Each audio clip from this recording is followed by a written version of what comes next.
Good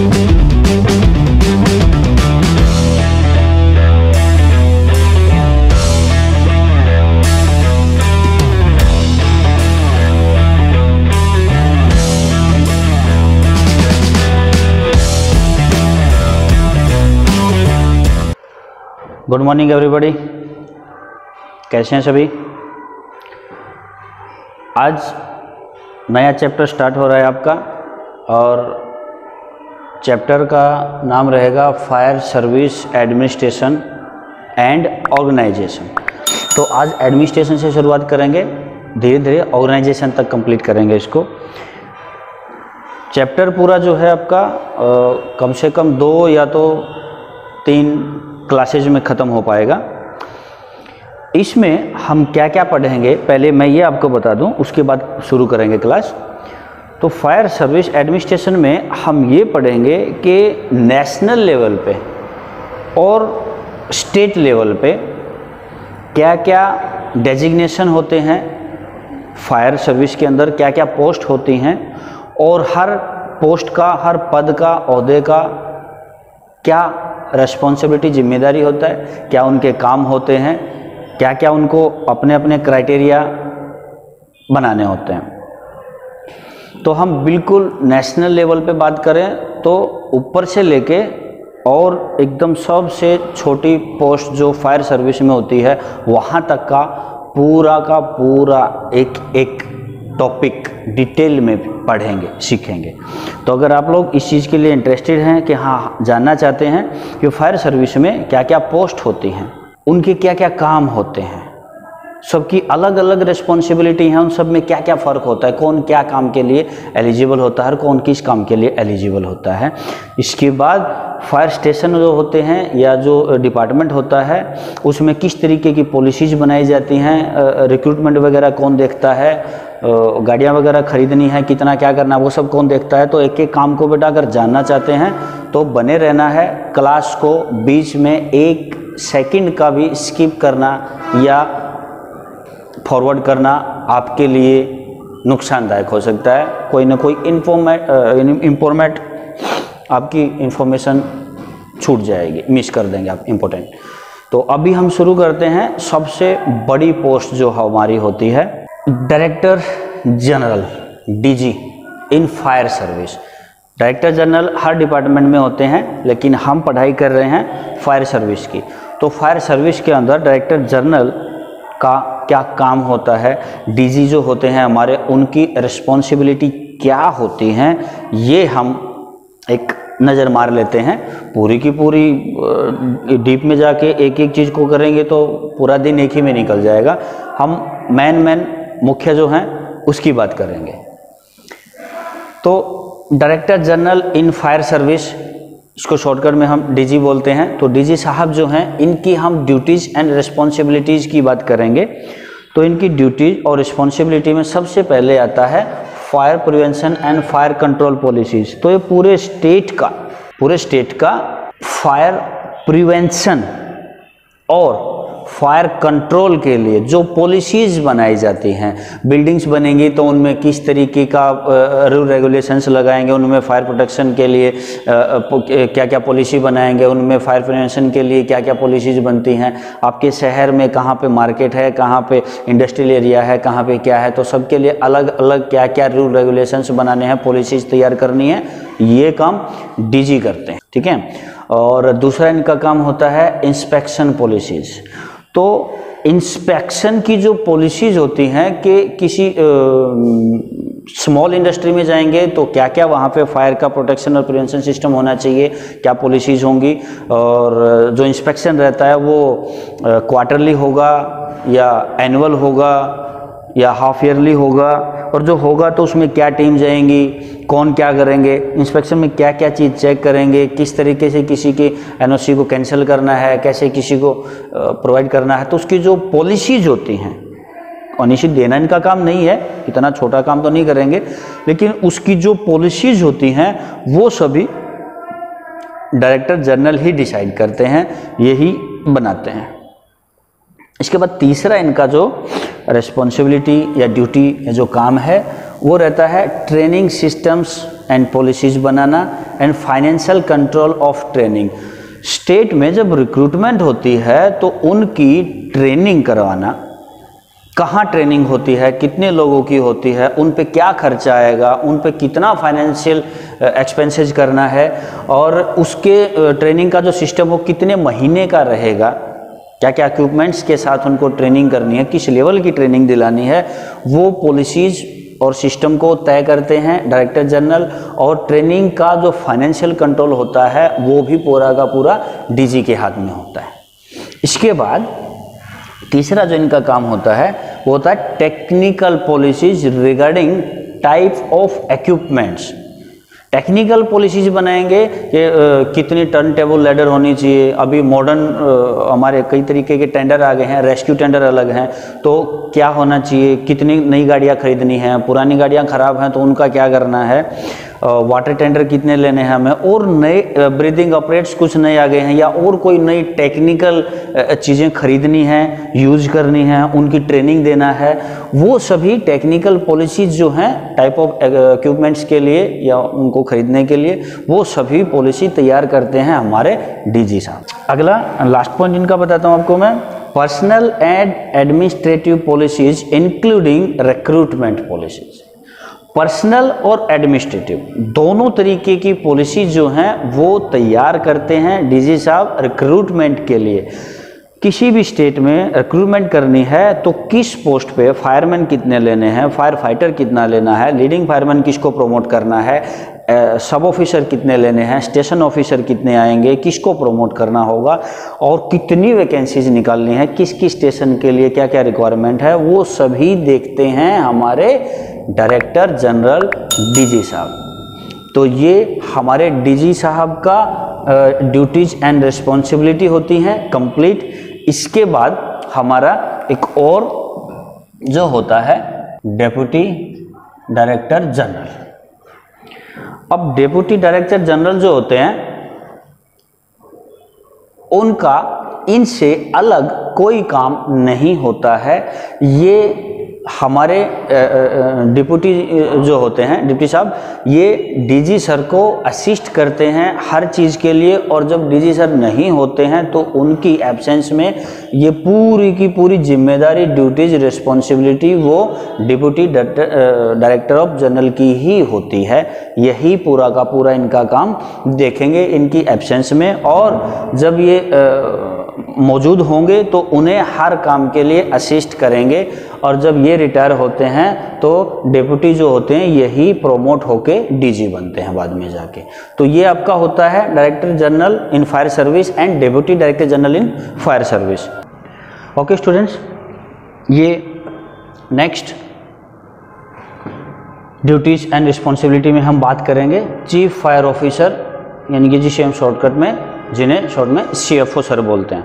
तो एक गलती अभी हमारी डीजी साहब के बारे में जो हम बता रहे थे, डेप्यूटी जनरल के बारे में या director general of fire service के बारे में बता रहे थे, तो वो स्टेट के लिए नहीं, ये मिस्टेक हुई हमसे, इसको आप करेक्ट कर लेना। जो हमारे डीजी होते हैं, डायरेक्टर ऑफ जनरल होते हैं, वो डायरेक्टर जनरल हमारे पूरी कंट्री का फायर सर्विस के एडमिनिस्ट्रेटिव होते हैं। पूरे देश की फायर सर्विस जिनके हाथों में होती है वो होते हैं हमारे director general in fire service और deputy director general in fire service. वो नेशनल लेवल, वो ऑल कंट्री का इम्प्लीमेंटेशन देखते हैं फायर का। उसके बाद आता है हमारा चीफ फायर ऑफिसर का डेजिग्नेशन, इनकी पोस्ट CFO जिसे हम कहते हैं। इनके अंडर में पूरा एक स्टेट फायर सर्विस काम करता है, फायर डिपार्टमेंट काम करता है।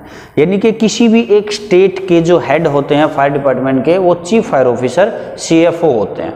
तो इनकी बात करते हैं कि इनके ड्यूटी और रिस्पॉन्सिबिलिटी क्या क्या होते हैं। सबसे पहला रहता है इनका implementing policies concerning fire prevention, fire suppression policies को इम्प्लीमेंट करना, डेवलप करना। यानी कि नेशनल लेवल पे जो करते हैं डायरेक्टर जनरल, स्टेट लेवल पे वही काम CFO सर करते हैं।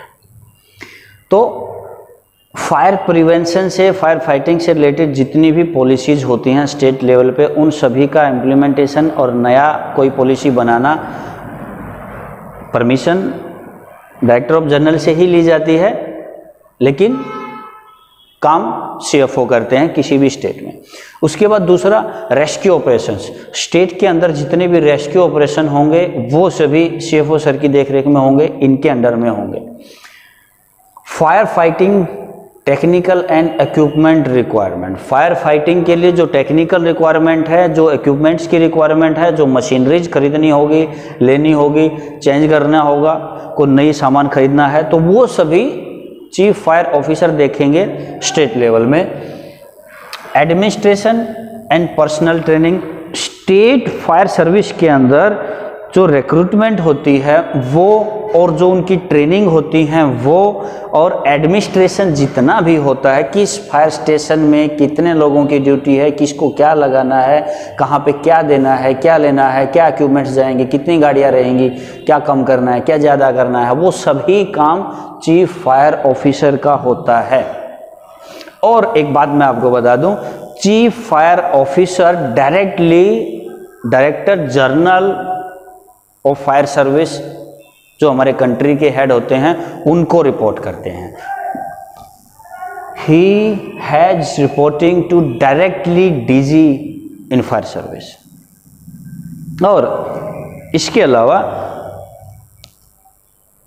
वैसे तो जितने भी फायर स्टेशन होते हैं किसी भी स्टेट में, वो डायरेक्टली स्टेट गवर्नमेंट के अंडर ही होते हैं, लेकिन फिर भी कुछ फायर स्टेशन ऐसे होते हैं जो गवर्नमेंट के अंडर में डायरेक्टली नहीं आते हैं। जैसे कोई बहुत बड़ा इंडस्ट्रियल एरिया है या कोई अलग तरह की इंडस्ट्री है कहीं पे, या कोई बहुत बड़ी किसी चीज़ की टाउनशिप है, या एजुकेशनल कहीं पे बहुत बड़ा हब है, और वहाँ एक प्राइवेट फायर स्टेशन बना दिया जाता है जिसमें काम करने वाले आदमी हों, उसके इक्विपमेंट्स हों, वो सभी पब्लिक और प्राइवेट प्रॉपर्टी का मिक्सअप होता है, लेकिन वो भी इनकी परमिशन के बिना नहीं चलेगा। उसकी भी totally reporting chief fire officer को देनी होती है। वो गवर्नमेंट के अंदर भले ही ना हो, लेकिन इनके अंडर जरूर होता है, इनके अंडर ही काम करेगा। प्राइवेट फायर ब्रिगेड हो, इंडस्ट्रियल हो, या इसके अलावा कोई हमारा गवर्नमेंट फायर स्टेशन हो, तो CFO की जो ड्यूटीज़ होती हैं वो छोटी छोटी बहुत सारी हैं, लेकिन सभी इन्हीं में आ जाती हैं यार। अब किसी भी फायर प्रिवेंशन से संबंधित कोई पॉलिसी को अगर इम्प्लीमेंट करना है तो इसमें बहुत सारी चीज़ें हैं, एक एक छोटा छोटा पॉइंट करेंगे बहुत बन जाएंगे। रेस्क्यू ऑपरेशंस बहुत तरह के होते हैं स्टेट के अंदर, वो सभी भी इन्हीं के अंडर में होते हैं। तो अब बात करते हैं अगले डेजिग्नेशन के लिए।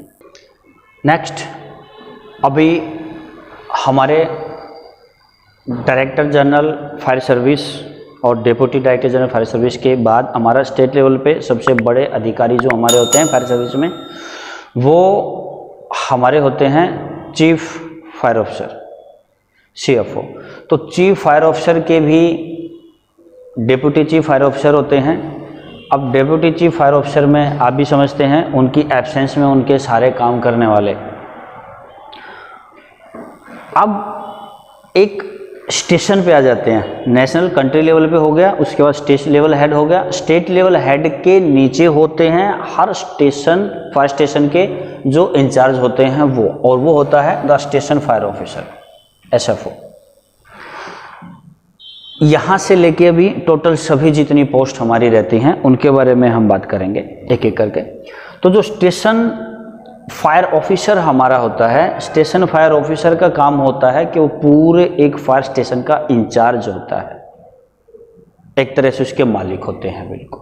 वहाँ क्या पॉलिसीज़ तैयार होंगी उनको इम्प्लीमेंट करना है, वहाँ पे किस तरीके के रूल रेगुलेशंस लागू करने हैं, शिफ्ट में किस तरीके से काम कराना है, वहाँ के रेस्क्यू ऑपरेशंस कैसे करने हैं, उसके अंडर में, उसके जुरिडिक्शन में, उसके एरिया के अंदर इंडस्ट्रीज आती हैं, उन सभी को नॉन ऑब्जेक्शन सर्टिफिकेट जो होते हैं वो सब इशू करना, इंस्पेक्शन करवाना, टेक्निकल रिक्वायरमेंट्स देखना, नए इक्विपमेंट्स खरीदना तो उनकी रिपोर्ट CFO तक पहुंचाना, वो सभी पूरा ऑल ओवर स्टेशन का काम देखने वाले होते हैं हमारे स्टेशन फायर ऑफिसर।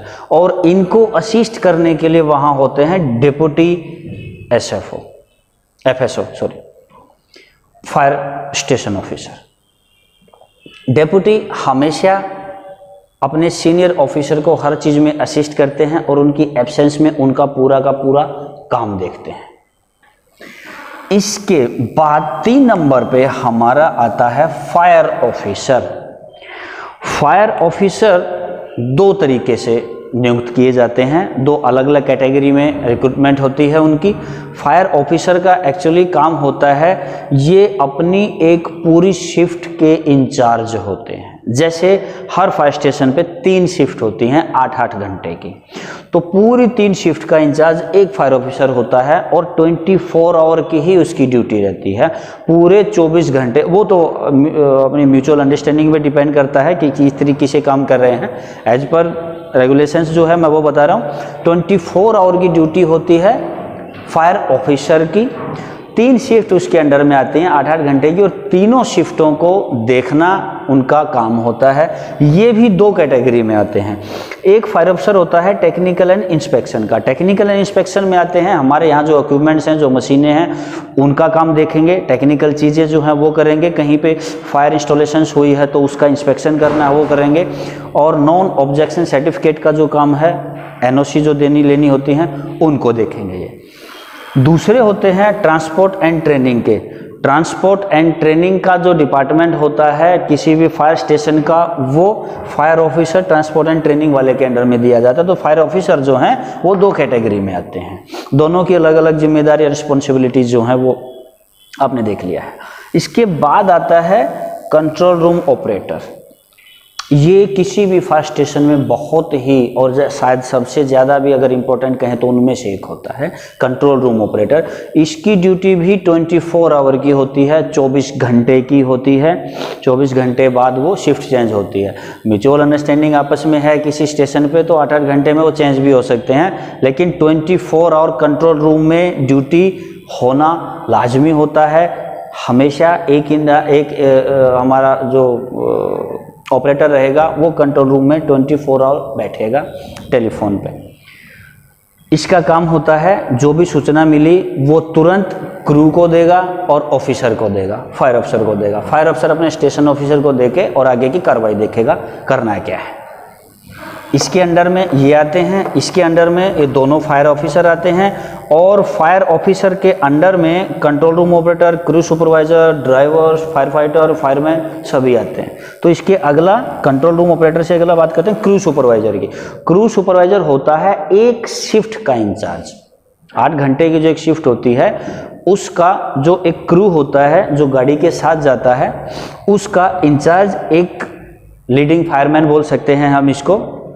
अभी वैसे क्रू सुपरवाइजर हुआ, लेकिन पोस्ट डेजिग्नेशन इसका लीडिंग फायरमैन का भी हो सकता है। लीडिंग फायरमैन प्रोमोट होके बनते हैं फायरमैन से, फायर फाइटर से। तो क्रू सुपरवाइजर के बाद इसके अंडर में जो 2 लोग आते हैं, 2 डेजिग्नेशन आते हैं, वो होते हैं ड्राइवर, जिसे भी आजकल DCPO बोलते हैं आप लोग, ड्राइवर कम पंप ऑपरेटर। दूसरा होता है फायरमैन या हमारा fire fighter. Fire fighter, fireman कोई भी, दोनों में से कोई भी ले सकते हैं आप इनको। ये दोनों पोस्ट हमारी होती हैं। फायर फाइटर क्या होता है आप जानते हैं, जो गाड़ी के साथ जाते हैं और फायर के साथ फाइट करते हैं, आग बुझाने का काम करते हैं फायर फाइटर। ड्राइवर का काम होता है गाड़ी की टेक्निकल प्रॉब्लम्स को चेक करते रहना, उसमें क्या क्या इन्वेंट्रीज रखी हैं, क्या नहीं रखा है वो ध्यान देना, गाड़ी को सुचारू रूप से हमेशा चालू रखना, उसको इंस्पेक्शन करते रहना, चला के देखना, हर चीज़ उसकी बैटरी से, स्टार्टर से, इंजन से, उसके अंदर पानी है कि फोम टेंडर है, वो सारी चीज़ें चेक करना और तैयार करके रखना ड्राइवर का काम है। और आग बुझाने के लिए जाके खड़े होना, आग बुझाना, वो फायरमैन और फायर फाइटर की ड्यूटी है। तो ये सभी फायर सर्विस एडमिनिस्ट्रेशन की जो ड्यूटीज़ होती हैं, ये सभी मैंने आपको अभी बताई हैं। अब एक ग्राफ बना के मैं आपको सिखा देता हूँ कि कौन किसके अंडर में किस तरीके से काम करता है। चलिए अब बात करते हैं सबसे ऊपर स्टेट लेवल पे। कंट्री की बात तो यहाँ नहीं करेंगे, स्टेट की बात करते हैं। स्टेट के हमारे जो हेड होते हैं चीफ फायर ऑफिसर, जिनके अंडर में पूरे स्टेट के सभी फायर स्टेशन काम करते हैं, उनके अंडर में डायरेक्टली उनको रिपोर्टिंग करते हैं स्टेशन फायर ऑफिसर। हर डिस्ट्रिक्ट में जो स्टेशन होता है, जो मेन फायर स्टेशन होता है मुख्य, वहाँ का जो स्टेशन फायर ऑफिसर है वो, और स्टेशन फायर ऑफिसर के अंडर में आते हैं डिप्टी फायर ऑफिसर, जो इनके अंडर में काम करते हैं, इन्हें रिपोर्टिंग करते हैं। डिप्टी फायर ऑफिसर और स्टेशन फायर ऑफिसर के अंडर में फायर ऑफिसर आते हैं, और फायर ऑफिसर मैंने आपको बताया अलग अलग कैटेगरी में काम करते हैं। फायर ऑफिसर के नीचे काम करेंगे सुपरवाइज़र, क्रू सुपरवाइज़र या लीडिंग फायरमैन। उनके नीचे होते हैं हमारे फायरमैन और ड्राइवर। अब fire officer technical and inspection के जो हैं वो भी डायरेक्टली डिप्टी फायर अफसर और स्टेशन फायर अफसर के गाइडलाइन में काम करते हैं। फायर अफसर ये टेक्निकल एंड इंस्पेक्शन के हैं, फायरमैन और ड्राइवर भी इनके अंडर में आते हैं। तीसरे हमारे fire officer transport and training के होते हैं, फायरमैन और ड्राइवर भी उनके अंडर में आते हैं। तो 3 तरीके के हमारे फायर ऑफिसर काम कर सकते हैं किसी भी स्टेशन पे, या 2 में भी काम हो सकता है। वो स्टेशन के ऊपर डिपेंड करता है वहाँ की मैन पावर कितनी है, वहाँ मैनिंग कैपेबिलिटी कितनी है। अब फायरमैन या ड्राइवर हमारे जो हैं, इनके रिपोर्टिंग में होता है डायरेक्ट हमारा कंट्रोल रूम ऑपरेटर, जो डायरेक्टली इनको रिपोर्ट करता है। ये अपने ऊपर रिपोर्ट करते हैं, वो अपने ऊपर में रिपोर्ट करते हैं। तो ये होता है आपका state fire service organisation chart. Fire service administration and organisation में जो आज की सबसे लास्ट टॉपिक है वो है record maintain in fire station. एक फायर स्टेशन के अंदर क्या क्या रिकॉर्ड को मेंटेन किया जाता है, क्या क्या लेखा जोखा वहाँ रखा जाता है, कितने प्रकार के रजिस्टर होते हैं, मैंने लिखा है, देख सकते हैं। एक एक को डिफाइन कर देता हूँ। ये आज का लास्ट हमारा टॉपिक है इस लेसन का। सबसे पहला नंबर जो किसी भी फायर स्टेशन में रिकॉर्ड बनता है वो होता है ऑकरेंस रजिस्टर। ऑकरेंस रजिस्टर में पूरे स्टेशन का, पूरा दिन का, पूरा महीना का लेखा जोखा होता है। क्या क्या इवेंट हुआ, क्या क्या काम हुआ, कितने फायर फाइटिंग के लिए गाड़ियां गई, हमने क्या काम किया, क्या कुछ हुआ, वो सब हमारा ऑकरेंस रजिस्टर में होता है। दूसरे नंबर पे अटेंडेंस रजिस्टर, ये आप समझते हैं, इसके बारे में ज़्यादा बोलना नहीं पड़ेगा। हर एम्प्लॉय का, ऑफिसर से लेके कंट्रोल रूम ऑपरेटर या फायरमैन ड्राइवर तक का अटेंडेंस जहां होता है वो होता है स्टेशन का अटेंडेंस रजिस्टर, जिनमें सबकी हाजिरी लगती है। 3 नंबर पे ड्यूटी रजिस्टर। ये ड्यूटी रजिस्टर होता है शिफ्ट का। 3 शिफ्ट होती हैं किसी भी स्टेशन पे 8-8 घंटे की। तो हर शिफ्ट में, इस शिफ्ट में कौन कौन थे उसका रिकॉर्ड ड्यूटी रजिस्टर में होता है। किसकी ड्यूटी कहाँ थी, किसकी ड्यूटी किस पे थी। इसके बाद आता है टेलीफोन रजिस्टर। टेलीफोन ये हमारे कंट्रोल रूम में होता है। कंट्रोल रूम ऑपरेटर जो है वो इसे मेंटेन करता है। कितनी कॉल आई, कहाँ कहाँ से आई, कितना रिकॉर्ड उनके पास है, वो टेलीफोन रिकॉर्डिंग में होगा। उसके बाद हमारा होता है स्टॉक रजिस्टर। स्टॉक रजिस्टर में होता है कि भाई कितने एक्सटिंग्विशर्स थे वो खाली हो गए, फोम कंपाउंड कितना था वो खाली हो गया है, क्या क्या इक्विपमेंट और क्या क्या मटेरियल फायर फाइटिंग रिक्वायरमेंट्स के हमारे जो चीज़ें होती हैं वो कितनी बची हैं, कितनी और मंगानी हैं। स्टॉक रजिस्टर बोल सकते हैं इसको। स्टोर मेंटेनेंस के लिए होता है कि स्टोर में कितनी चीज़ें हैं और कितनी हमें मंगानी है, क्या चीज़ कम हो गई है जिसका ऑर्डर करके जल्दी हमें पूरा करना है, वो स्टॉक रजिस्टर के अंदर होता है। इसके बाद एक और आता है हमारा एनओसी रजिस्टर। एनओसी मतलब नॉन ऑब्जेक्शन सर्टिफिकेट। कहाँ, किस रेजिडेंशियल बिल्डिंग को, कमर्शियल बिल्डिंग को, किसी फैक्ट्री को, किसी इंडस्ट्री को कहाँ पे एनओसी दी गई हैं, किस किस को दी गई हैं, किस लोकेशन में दी गई हैं, वो पास हुए या फेल हुए, इंस्पेक्शन कब हुआ, अब नेक्स्ट उनका इंस्पेक्शन ड्यू कब है, वो सभी रिकॉर्ड होता है एनओसी रजिस्टर में। तो ये होता है हमारा रिकॉर्ड फायर स्टेशन के लिए क्या क्या रखना होता है। और अब आपका fire service administration and organisation का जो चैप्टर है ये ख़त्म होता है। आपको कितना समझ आया, क्या कुछ अच्छा लगा, नई जानकारी मिली, बढ़िया लगा तो आप हमें बताएंगे ज़रूर। और अगर अच्छा लगा है लाइक भी करेंगे। लाइक करने से पता चलेगा कि हाँ इतने लोग ये वीडियो देख के इनको बेनिफिट मिला है, इनको अच्छा लगा है। चलिए इसके साथ आज की क्लास ख़त्म करते हैं। अगली क्लास में मिलते हैं आपसे, तब तक के लिए जय हिंद।